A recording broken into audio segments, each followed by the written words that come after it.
시간 다 함께 사도신경으로 우리의 신앙을 고백하며 수요 예배를 시작하도록 하겠습니다. 나는 전능하신 아버지 하나님 천재 창조주를 믿습니다. 나는 그의 유일하신 아들 우리 주 예수 그리스도를 믿습니다. 그는 성령으로 잉태되어 동정녀 마리아에게서 나시고 본디오 빌라도에게 고난을 받아 십자가에 못 박혀 죽으시고 장사된 지 사흘 만에 죽은 자 가운데서 다시 살아나셨으며 하늘에 오르시어 전능하신 아버지 하나님 우편에 앉아 계시다가 거기로부터 살아있는 자와 죽은 자를 심판하러 오십니다. 나는 성령을 믿으며 거룩한 공교회와 성도의 교제와 죄를 용서받는 것과 몸의 부활과 영생을 믿습니다. 아멘. 다 함께 찬송 279장 찬양하시겠습니다.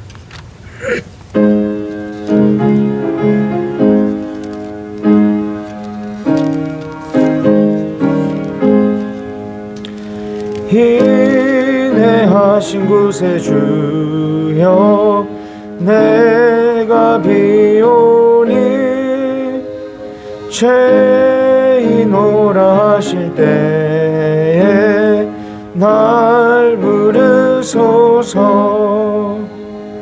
주여 주여 내가 비오니 죄인오라 하실 때에 날 부르소서. 자비하신 보좌 앞에 꿇어 엎드려 자복하고 회개하니 믿음 주소서. 주여 주여 내가 비오니 죄인오라 하실 때에 날 부르소서. 주의 공로 의지하여 주께 가오니 상한 마음을 고치시고 구원하소서. 주여 주여 내가 비오니 죄인오라 하실 때에 날 부르소서. 만복 근원 우리 주여 위로하소서. 우리 주와 같으시니 어디 있을까. 주여 주여 내가 비오니 죄인오라 하실 때에 날 부르소서. 아멘. 이 시간 수요 예배를 위해서 녹음자 권사님께서 기도해 주시겠습니다.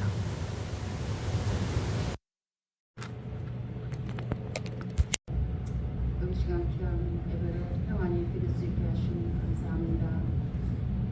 하나님, 또 큰 비가 많이 오는데 큰 사고 없이 하나님의 은혜로 무사히 잘 지나갈 수 있도록 하나님 도와주시옵소서. 하나님, 이 시간도 기도합니다. 우리 또 여름을 또 맞이하여서 수련회를 준비하고 있는데 담당 목사님과 강도사님, 선생님들 하나님 붙드셔서 성령 충만하게 하옵소서. 맡겨진 영혼들 하나님 뜻대로 잘 양육하게 하시고 다음 세대에 하나님의 인재들이 또 작은 소지만은 큰 일을 해낼 수 있도록 이들을 잘 양육하게 하옵소서. 하나님 붙들어 주실 것을 믿고 감사를 드리며 아버지 환중에 있는 성도들을 기억하옵소서. 장기간 동안 혼란 중에 있습니다. 하나님, 한중에는 성도들 가정을 하나님 위로하시며 가족들을 위로하여 주옵소서. 하나님, 병석에 누워있는 진상을 아우니 우리 주님께 올려드립니다. 하나님, 자비를 베풀어 주시옵소서. 능치 못하심이 없으신 하나님께서 위로하시며 치료하시며 고치시고 아버지 하나님, 또 끝까지 인내 잘해서 잘했다 칭찬받을 수 있는 아버지 능력의 아버지 하나님 정글로 세워주시옵소서.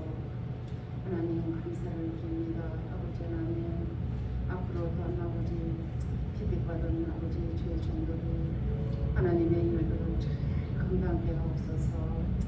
또 이 험악한 세상에서 앞으로 헤쳐나가야 할 교회의 일들을 아버지 하나님 은혜 가운데 잘 아버지 또 감당하며 나아가게 하시고 몸된 교회를 위하여 복음봉투하며 하나님의 일을 열심히 해서 교회가 다시 한번 승리가 될 수 있도록 하나님 도우시고 역사하여 주시옵소서. 하나님, 감사를 드립니다. 아버지 하나님, 또 이 땅에 아버지 하나님 많은 지역 중에서 동성애로 옹호하는 아버지 의학법이 막아지는 역사를 주시옵소서. 이것은 하나님 앞에 큰 죄악이며 우리가 마땅히 이것을 막아내야 할 아버지 의무를 가지고 있습니다. 하나님, 일을 하는 아버지 하나님이여 앞에서 일하는 종들에게 아버지 힘을 주시고 능력 주시어서 결코 이런 일이 아버지 하나님 통과되는 일 없도록 하나님 저들같이 막아주시고 누구를 통하든지 역사하셔서 하나님의 은혜로 아버지 이 일은 악법은 아버지 우리나라에서 아버지 하나님 통과되는 일이 없게 하여 주시옵소서. 하나님, 감사를 드립니다. 아버지 하나님, 또 이 나라의 아버지의 집권자들이 하나님을 두려워하게 하시며 하나님의 공의를 아버지 하나님 없이 여기지 않게 하옵소서. 하나님, 곳곳에서 아버지 또 말로 할 수 없는 일들이 일어나지만은 하나님은 자비로우셔서 결코 하나님의 뜻대로 이 나라를 불쌍히 여겨 주시옵소서. 발람을 통하여서 하나님의 백성들을 축복하신 하나님, 아버지의 머시아의 불질서한 아버지의 상황 속에서도 아버지 하나님 주의 자비를 베풀어 주셨사 이 땅에 아버지 하나님의 공의가 실현되며 다시 한번 경제가 회복되게 하시고 아버지 하나님이여 또 아버지 맡은 집권자들은 아버지 민생의 생기를 아버지 하나님 마음으로 받아들이게 하여 주시옵소서. 아버지 무엇을 위하여 이 땅을 위하여 세워주는지 알게 하시고 다시 한번 이를 위하여 교회는 또 기도하게 하시며 아버지 하나님 성교하게 하시고 이 모든 지약을 함께 회개하며 나가기를 원합니다. 하나님, 불쌍히 여겨 주시옵소서. 아버지, 우리 어머니 세대는 아버지 하나님 자녀들에게 먼저 성교하게 하시고 정말로 아버지의 뜻대로 양육을 하여 가정에서부터 아버지 하나님 또 양육이 잘되어 아버지의 일을 소홀히 여기지 않도록 하나님 은혜를 베풀어 주시옵소서. 하나님, 감사를 드립니다. 아버지, 또 아버지 이 시간 아버지 귀한 목사님 세우셔서 말씀을 아버지 증거하실 텐데 우리 하나님 귀한 목사님 항상 아버지 영육간에 강건하게 하시며 아버지 교회의 미래를 아버지 하나님의 지혜로 통찰력을 가지고 잘 아버지 이끌어갈 수 있도록 하나님 힘도 주시고 눈도 주시옵소서. 하나님, 또 이 시간 말씀 들을 때 우리의 마음 문이 열리게 하시며 진정한 예배가 되도록 축복하시고 역사하여 주시옵소서. 모든 것 주께 감사하며 예수님 이름으로 기도합니다.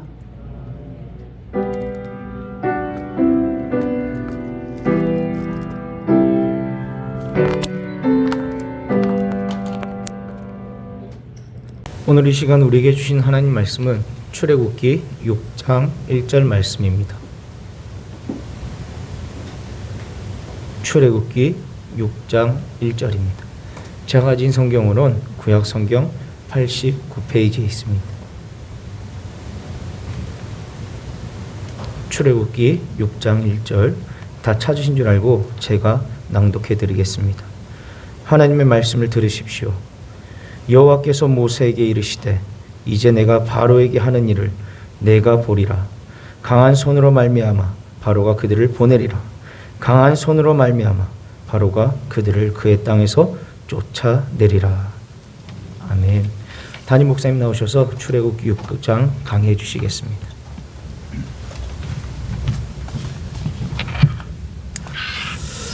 우리가 출애굽기를 이렇게 시작하면 1장부터 5장까지는 굉장히 박진감 넘치게 전개가 되다가 출애굽기 6장을 우리 성도님들 한번 읽어보시면 그게 별로 박진감이 없는 듯한 느낌을 받게 됩니다. 왜 그런가 하면 출애굽기 1장부터 5장까지는 전부 다 상황이 자꾸 급변하죠. 이스라엘 백성들이 고난받고 또 모세가 출현하고 여러 가지 이렇게 상황이 이렇게 자꾸 바뀌어 가는데 출애굽기 6장의 내용은 그런 상황의 변화가 없이 하나님과 모세가 대화하는 장면으로 이루어져 있기 때문입니다.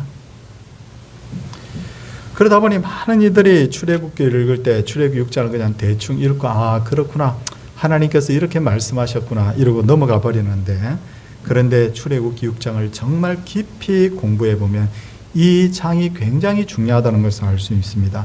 출애굽기 6장은 한마디로 말씀드리면 구속사의 흐름을 우리가 이해할 수 있는 장이다, 그렇게 말씀을 드리고 싶습니다. 그렇다면 출애굽기 6장에는 어떤 내용이 기록되어 있는지 한번 살펴보기로 하는데, 성도님들 혹시 볼펜이 있으면 준비해 주시고 한번 따라오면서 말씀을 들으시면 좋은데, 먼저 출애굽기 6장에는 하나님께서 이스라엘 백성들을 애굽에서 인도해낸 목적과 방법과 근거가 무엇인지 기록되어 있어요. 목적, 방법, 근거가 무엇인지. 먼저 하나님께서 이스라엘 백성들을 애굽에서 인도해 내신 목적이 뭘까요? 그게 바로 7절에 나와 있죠. 7절을 유심히 보시면 너희를 내 백성으로 삼고 나는 너희의 하나님이 되리라. 너희를 내 백성 삼고 내가 너희 하나님 되기 위해서 이스라엘 백성들을 출애굽시켰다는 거죠. 이렇게 하나님이 이스라엘 백성들을 통치하시고 이스라엘 백성들은 하나님의 백성이 되면, 왕이 있고 백성이 있으면 결국 이게 뭐가 되느냐면 하나님의 나라가 이루어지는 것이죠. 그런데 이런 목적은 이스라엘 백성들에게만 해당되는 것이 아니라 성경 전체의 바로 내용에 부합된다는 것을 알 수가 있어요. 하나님께서 예수님을 이 땅에 보내신 이유도 결국은 우리를 하나님의 백성으로 삼기 위해서입니다. 이렇게 해서 하나님께서는 하나님의 나라를 완성하기 위해서 예수님을 이 땅에 보내신 것이죠. 그렇다면 하나님께서는 어떤 방법, 조금 전에 목적에 대해서 말씀을 드렸는데 어떤 방법을 통해서 이스라엘 백성들 당신의 백성으로 삼으셨을까요? 6절 끝부분 우리 성도님들 한번 보시기 바랍니다. 거기에 보니까 속량이라는 단어가 나오죠. 속량이라는 단어가 나옵니다. 제일 끝에 바로 속량의 방법을 통해서 이스라엘 백성들을 당신의 백성으로 삼으셨어요. 속량이란 무언가, 이는 노예로 팔려간 사람을 돈을 주고 해방시키는 것을 말합니다. 근데 다른 말로 하면 구속이라고도 할 수 있고 대속이라고도 표현을 할 수 있습니다. 이스라엘 백성들은 애굽의 바로의 노예였습니다. 그들은 스스로 애굽에 내려가서 바로의 노예가 되었습니다. 그런데 하나님께서는 그들을 그대로 내어버려 두지 않고 어린 양의 보혈을 통해서 그들을 구원해 내셨습니다. 애굽에 내린 10가지 재앙 기억하시죠? 피, 개구리, 이, 파리, 악질, 독종, 우박, 메뚜기, 흑암, 그 다음 마지막에 장자, 죽음, 이 10가지 재앙 말입니다. 근데 이 10가지 재앙은 저마다 의미가 있는데 크게 3가지 의미가 있습니다. 첫째는 바로와 그의 신하들에게 고통을 줌으로써 이스라엘 백성들을 마침내 쫓아내듯이 바로 출애굽시켰다. 그래서 이 10가지 재앙은 하나님의 바로 심판의 도구였다는 거죠. 그리고 둘째는 이 10가지 재앙을 가만히 살펴보면 이는 애굽의 신들을 벌하셨습니다. 그렇게 되어 있거든요. 왜 애굽의 신들을 벌했다고 하니까? 그거는 이 개구리, 이 개구리 이런 처음 다 이런 것들이 뭐냐면 바로 애굽인들이 섬기던 바로 신이었기 때문에, 신으로 섬기던 대상이었기 때문에. 그래서 이 대상을 하나 벌을 함으로써 바로 하나님께서 애굽의 그 우상들보다 강하신 분이라는 걸 나타냈죠. 그래서 애굽의 신들을 버렸다고 한 것입니다. 그리고 10가지 재앙의 정말 중요한 의미는 9가지 재앙이 임할 때까지는 바로가 내보낼까 말까 갈등 말이지 내보내지 않죠. 그런데 마지막 재앙, 바로 모든 처음 난 것, 장자가 죽는 것을 보고는 이스라엘 백성들을 쫓아내지 않습니까? 어린 양의 보혈을 문 임방과 설주에 바른 이스라엘 백성들의 집에서는 그 누구도 죽지 않았고 오히려 이 일을 계기로 그들이 출애굽하였기 때문에 어린 양은 바로 예수 그리스도를 상징하는 것으로 이해를 해야 됩니다. 그런 의미에서 이스라엘 백성들과 장차 모든 백성들을 구원할 유일한 도구는 바로 어린 양 예수 그리스도임을 바로 나타낸 것입니다. 그러므로 베드로전서 1장 18절 19절을 보시면 너희가 알거니와 너희 조상이 물려준 헛된 행실에서 대속함을 받은 것은 은이나 금같이 없어질 것으로 된 것이 아니요 오직 흠없고 점없는 어린 양 같은 그리스도의 보배로운 피로 된 것이니라. 그렇게 말하고 있죠. 금으로도 은으로도 출애굽된 것이 아니라 오직 흠없고 점없는 어린 양이신 그리스도로 말미암아 출애굽하게 되었다. 대속함을 입게 되었다는 것이죠. 그러기에 어떤 노력, 수행, 종교, 과학을 통해서도 죄에 빠진 인간을 구원할 수 없습니다. 유일한 구원자는 바로 어린 양 예수 그리스도이십니다. 그렇다면 이렇게 하나님께서 이스라엘을 구원하신 근거, 다시 말해서 이제 왜 이들을 구원하셨을까? 그것을 이제 한번 살펴보는데 목적도 나오고 방법도 나오고 이제 근거가 무엇이냐? 4절 한번 보십시오. 4절에 보니까 가나안 땅, 곧 그들이 거류하는 땅을 그들에게 주기로 그들과 언약하셨기 때문이라. 그렇게 말씀하고 있잖아요. 하나님께서는 일찍이 아브라함, 이삭과 야곱과 더불어 가나안 땅을 너희 후손들에게 주겠다 약속하셨습니다. 약속에 신실하신 하나님이 그 약속을 지키신 거예요. 그게 근거예요. 여러분도 그렇겠지만 저도 가끔 약속을 지키지 못할 때가 있어요. 내가 꼭 약속을 지키려고 생각했는데 그런데 가만히 생각해 보니까 그 약속이 별로 대수롭지 않아요. 흔히들 우리 이렇게 하죠. 야, 우리 언제 한번 만나서 밥 한 그릇 먹읍시다. 대수롭지 않다고 생각합니다. 그러니까 약속 그냥 안 지키고 그냥 지나가 버려요. 근데 어떤 때는 보니까 약속을 까맣게 잊어버릴 때도 있더라고요. 제가 약속을 했는데. 근데 어떤 때 보니까 내가 약속을 했는데도 불구하고 약속을 지킬 능력이 없을 때도 분명히 있더라고요. 그런데 전지하시고 전능하신 하나님은 당신의 백성들과 한 약속은 아주 작은 것이라 할지라도 반드시 기억하고 계시고 그것을 지킬 능력도 있는 분이라는 거죠. 그런데 그런 하나님이시기에 이스라엘 백성들을 구원하여 가나안 땅을 주시겠다고 하신 하나님의 약속이 지금 이 순간에 지켜지고 있는 것입니다. 그러므로 이스라엘 백성들은 신분이 크게 세 가지로 바뀝니다. 앞에는 목적, 근거, 방법 이렇게 했는데 이제 신분에 대해서 말씀드리는데 어떻게 바뀌었을까 한번 관심 좀 가져보십시오. 먼저 이스라엘 백성들의 본래 신분은 뭐였냐면 6절 말씀 우리 성도님들 한번 보십시오. 6절 말씀을 보니까 뭐라고 되어 있느냐면 이스라엘 자손, 이게 첫 번째 그들의 신분이었어요. 그들은 본래 아브라함과 이삭과 야곱의 후손으로서 가장 존귀한 바로 언약의 백성들이었어요. 이스라엘 백성들이었어요. 그런데 두 번째 신분의 변화가 어떻게 오게 되느냐면 5절 보십시오. 5절 말씀을 보니까 뭐라고 되어 있느냐면 이제 애굽 사람의 종, 이게 두 번째 신분이에요. 애굽 사람의 종이 된 것이요. 이렇게 된 것은 이들이 기근을 피해서 애굽으로 갔기 때문인데 이는 먹고 사는 문제로 스스로 바로의 포로가 된 것을 의미합니다. 자, 이제 이스라엘 백성들이 바로의 종이 되었습니다. 그러면 세 번째 신분의 변화가 뭐냐?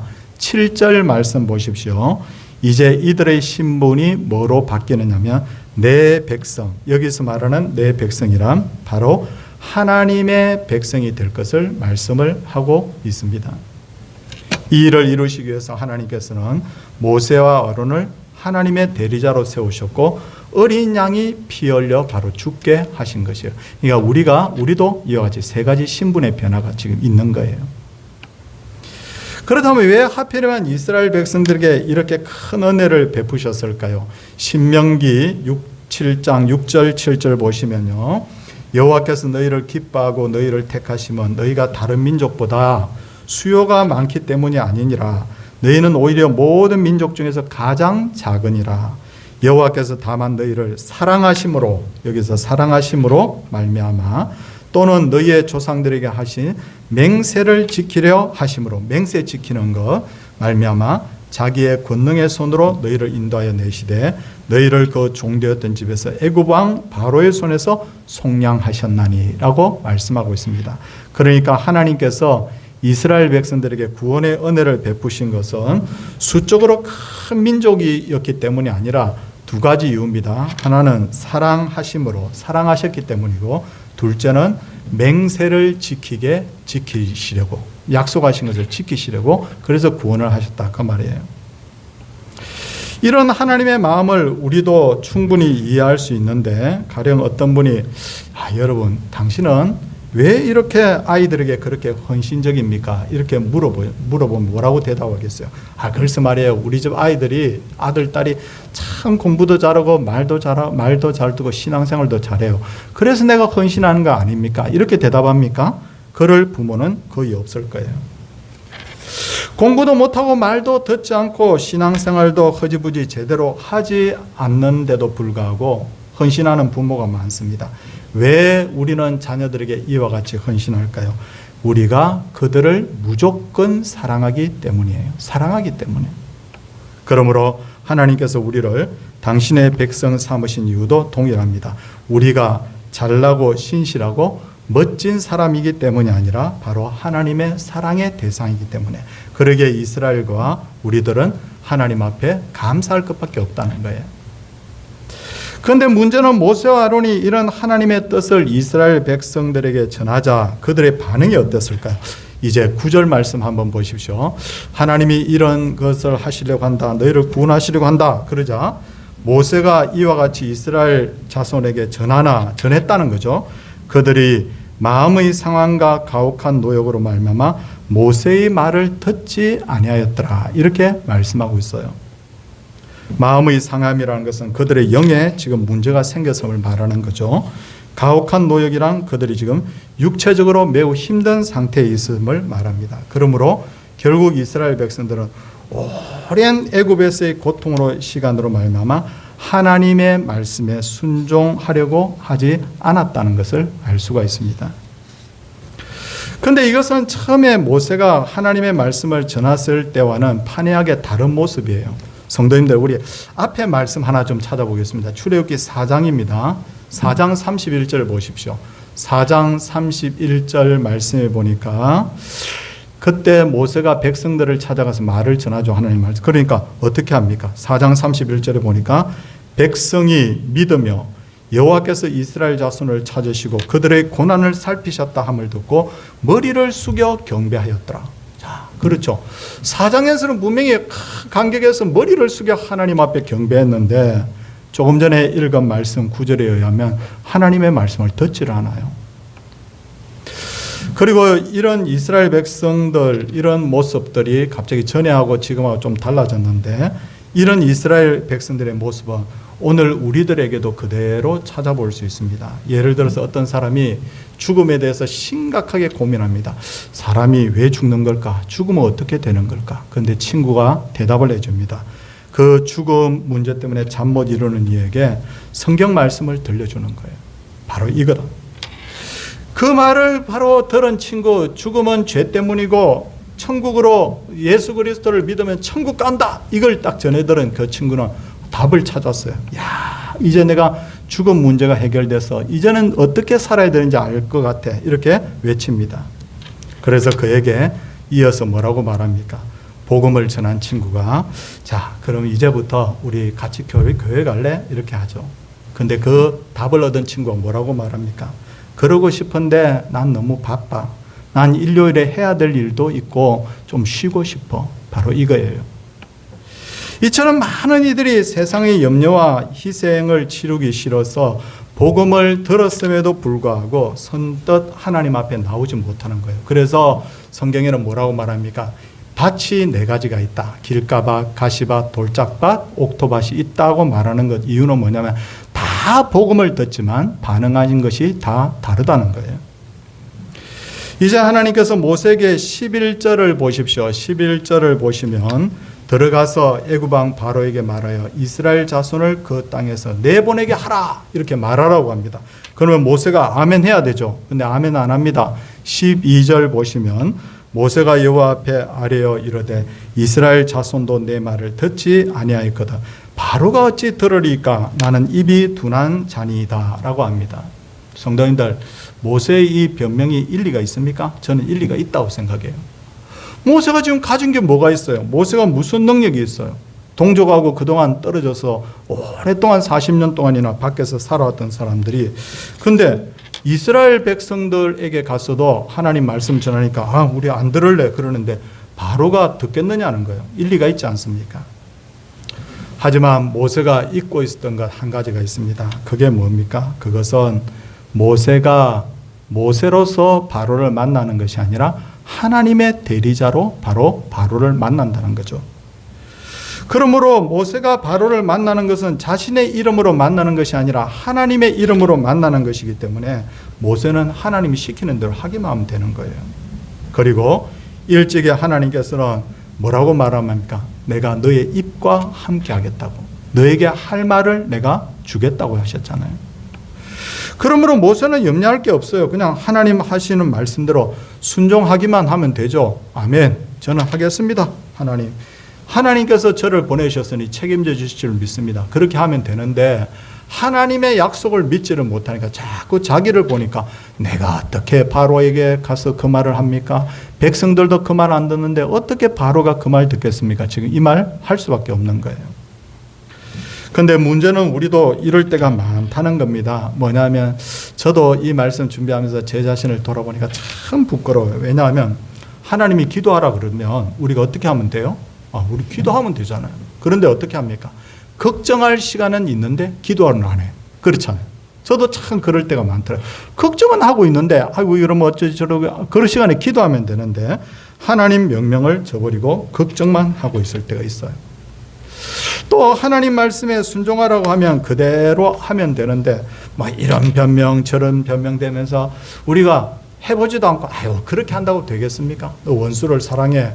원수를 사랑해가지고 되겠습니까? 그렇다고 그 사람이 변화가 될까? 이러고 있다고요. 하나님 뭡니까? 하라고 하면 되는데 그렇게 안 한다는 거예요. 사랑하는 성도님들, 하나님은 어떻습니까? 이제 정리하겠습니다. 우리를 사랑하십니다. 그리고 지금도 어떻게 하고 계세요? 우리와 함께 하고 계십니다. 오늘 혹시 예배 시간에 이렇게 볼펜으로 동그라미 치신 분들이 있으면요, 한번 다시 이 말씀 한번 보면서 한번 읽어보십시오. 하나님 구속하신 목적이 뭔가? 방법은 무엇인가? 근거는 무엇인가? 그들의 신분이 어떻게 세 가지로 변화가 되었는가? 거기에 대해서 모세와 이스라엘 백성들이 어떻게 반응을 했는가? 가만히 살펴보면요, 그 속에 하나님께서 감추어놓은 보배와 같은 진리가 있다는 것을 알게 됩니다. 이 말씀을 통해서 출애굽기 6장을 통해서 하나님이 하시는 일을 보면서 그 감추어 넣었던 은혜를 누리는 그런 귀한 우리 성도님들 되시기를 주의 이름으로 축원을 드립니다.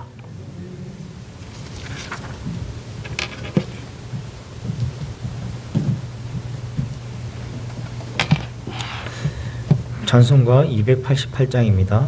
다 함께 찬송 후에 목사님 나오셔서 축도로 수요 예배 마무리해 주시겠습니다.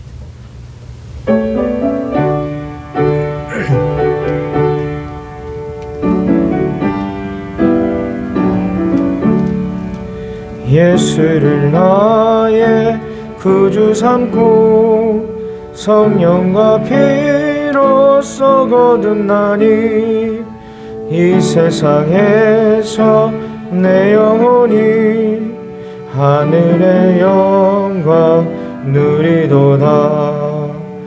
이것이 나의 간증이요 이것이 나의 찬송일세.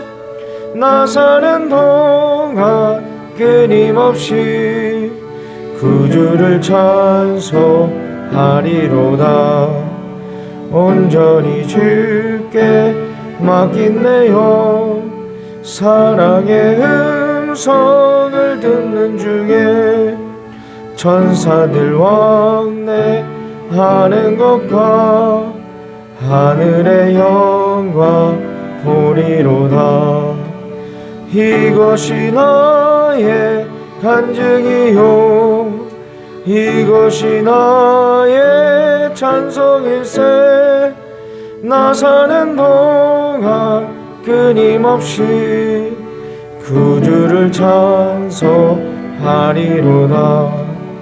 주 안에 기쁨 누림으로 마음의 풍랑이 잔잔하니 세상과 나는 간 곳 없고 구속한 주만 보이도다.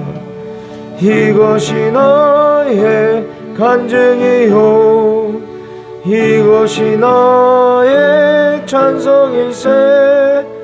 나 사는 동안 끊임없이 구주를 찬송하리로다.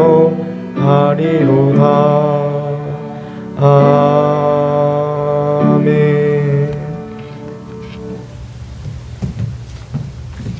사랑의 주님, 오늘도 출애굽기 6장을 통해서 들려주신 하나님의 말씀을 가슴에 새기기를 원합니다. 어쩌면 우리의 모습 속에서 이스라엘 백성들의 모습도 있고 모세의 그 변명하는 모습도 있는데, 하나님이 그렇게 말씀하셨으면 우리가 철저하게 하나님을 믿고 하나님 우리가 순종할 수 있는 사람이 되도록 주여 역사하여 주시옵소서. 우리의 본질적으로 태어난 성격, 우리의 생각, 우리의 삶의 가치관, 경험 하나하나 내려놓게 하여 주시고 철저하게 하나님의 말씀에 귀 기울일 수 있는 그런 믿음의 사람들이 되게 하여 주시옵소서. 지금도 주님 병석에 있는 분의 이름을 불러가며 기도합니다. 김성웅 장로님, 조남래 집사님, 조향임 집사님, 은유검 집사님, 그 외에도 하나님 크고 작은 질병으로 장기적으로 또 이렇게 하나님 투병 중에 있는 분들이 다수 계시는데 하나님께서 다 고쳐주시고 밤낮 기도하는 하나님 이 기도 소리 들으셔서 이분들의 건강이 온전히 회복될 수 있도록 하나님께서 은혜 더하여 주시옵소서. 주여 청년부, 유치부, 유초등부, 중고등부, 성경학교와 수련을 위해서 기도합니다. 비가 많이 오는 중에 있습니다. 날도 흐린 중에 있습니다. 하나님께 은혜를 구합니다. 안전하고 은혜되고 복된 성경학교와 수련회 되게 하여 주시옵시고 우리 담당 교육자들과 교사들 그리고 학생들이 하나 되어서 정말 유종의 미를 거두는 아름다운 성경학교와 수련회 되게 하옵소서. 이 저녁에는 이곳에 나온 또 영상으로 예배드리는 모든 분들에게 복을 주시옵소서. 주 예수 그리스도의 은혜와 하나님의 놀라우신 사랑과 성령의 감화 교통하심의 역사가 하나님의 백성들 위해 이제로부터 영원토록 함께 있을지어다. 아멘.